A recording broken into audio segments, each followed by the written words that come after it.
3টা গরু নিয়ে আসছে বিক্রি করার উদ্দেশ্যে, কিন্তু গুড়া ভুসির যে দাম সে অনুযায়ী আমরা সঠিক দাম পাচ্ছি না হাটে এসে। মানে 2 লাখ করে কিনা দাম বলতেছে 1,60,000 1,70,000, বুঝছেন? এসব বড় লস হবে। এবার ডাউন ব্যবসা, এবার কম হচ্ছে ব্যবসা। যে ধারণা করছিলাম মানে প্রচুর গরু আসছে এবং দাম স্বাভাবিক আছে, আমার যে বাজেট ওই বাজেট অনুযায়ী গরু হচ্ছে। ক্রয় ক্ষমতার মধ্যে আছে গরু, দাম বেশি নয়।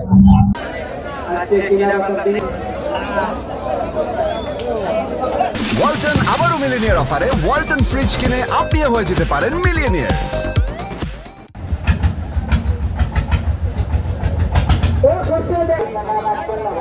এখানে যারা গরু বিক্রি করতে আসে তারা যেন কোনোভাবেই প্রতারণার শিকার না হয়, তাই আমাদের প্রত্যেকটা কন্ট্রোল রুমে দেয়াল টাকা শনাক্তকরণের মেশিন আছে। 7 মণ ওজন আছে। গরুর ফুটবুসির যে দাম, সে গরু বেশি পড়তে হচ্ছে না আমাদের।